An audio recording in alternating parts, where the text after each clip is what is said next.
నారాయణరావు అనే వ్యక్తి బయటికి తీసుకువెళ్లి హంసవరపు తోటలో అత్యాచారం చేసే ప్రయత్నం చేశాడు. అక్కడ స్థానికులు అది గమనించి ఎందుకు ఇలా ఈ పాపం తీసుకున్నట్టు వచ్చారని అడిగితే కళ్ళబొల్లి మాటలు చెప్పి తప్పించుకునే ప్రయత్నం కూడా చేశాడు. ఇంకొంచెం గట్టిగా మాట్లాడితే అక్కడ ఉన్న వాళ్ళందరూ నేను టీడీపీ కౌన్సిలర్ని, మీరు నన్ను ఏం చేయగలరు అంటూ దబాయింపుకు దిగాడు. అంటే కూటమి నేతలైతే తప్పు ఒప్పైపోతుందా?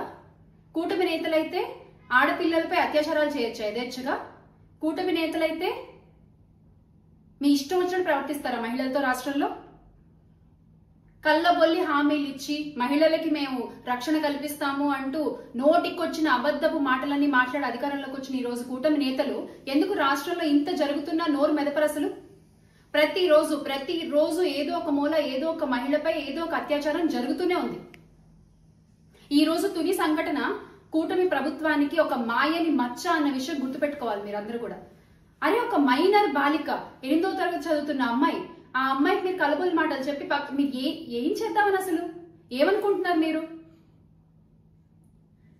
ఇలాంటి నేరస్తులందరికీ చేతులు ఇచ్చి గొడుగు పట్టి రహదారులు వేస్తున్నారు ఈ రోజున కూటమి అధికారులందరూ కూడా. ఇదే మా వైసీపీ ప్రభుత్వంలో అయితే నేరస్తులందరూ జైల్లో ఉండేవారు. కానీ ఈ రోజున కూటమి ప్రభుత్వంలో మంచి వాళ్ళు జైలుకి వెళ్తున్నారు, ఇలాంటి నేరస్తులందరూ బయట యథేచ్ఛగా తిరుగుతున్నారు. అందుకే ఈ రోజున స్వర్ణాంధ్రప్రదేశ్ కాస్త అత్యాచారాంధ్రప్రదేశ్ అయింది. మీరేగా చెప్తారు స్వర్ణాంధ్రప్రదేశ్ అని. ఇదేనా స్వర్ణాంధ్రప్రదేశ్ అంటే? ఆ బాలిక ఏడుపు కూటమి అధికారులకు కనబడదా? ఈ మహిళల బాధ కూటమి చెవులకు వినపడదా?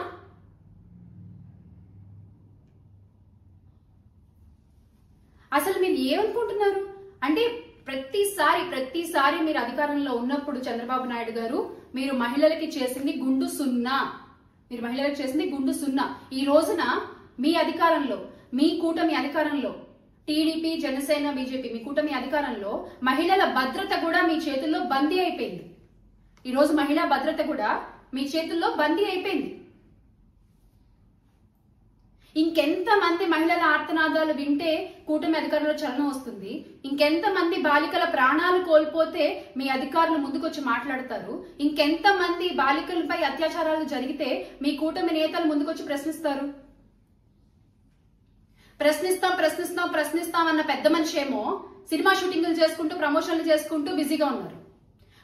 మొన్న ఉప్పాళ్ళలో 100 రోజులు టైం ఇవ్వండి అని అడిగినట్టు బాలికల అత్యాచారాలపై కూడా ఇంత టైం ఇవ్వండి అని అడుగుతారా? ఇంకెంత టైం కావాలి మీకు?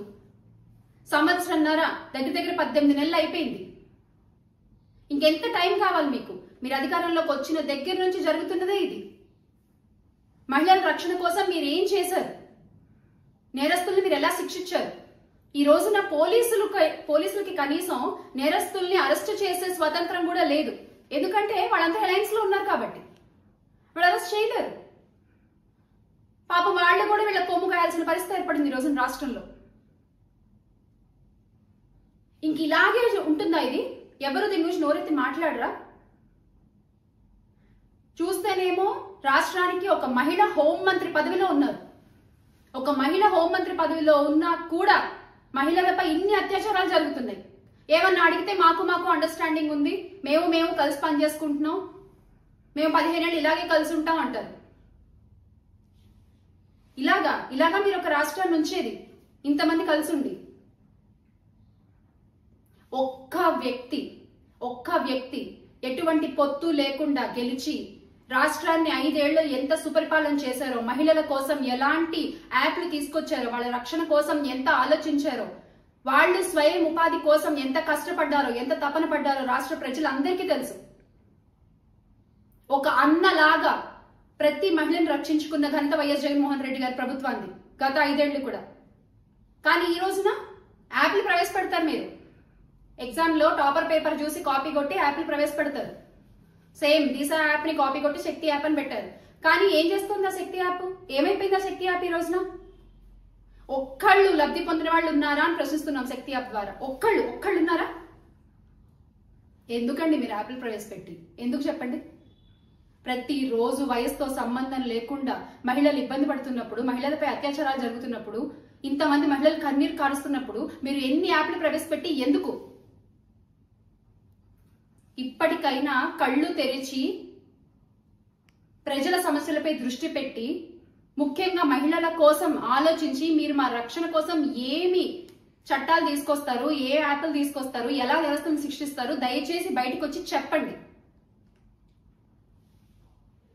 మీరు మా జగన్మోహన్ రెడ్డి గారు వేసుకున్న షూస్ మీద పెట్టిన శ్రద్ధ రాష్ట్ర పరిపాలనపై పెడితే బాగుంటుంది.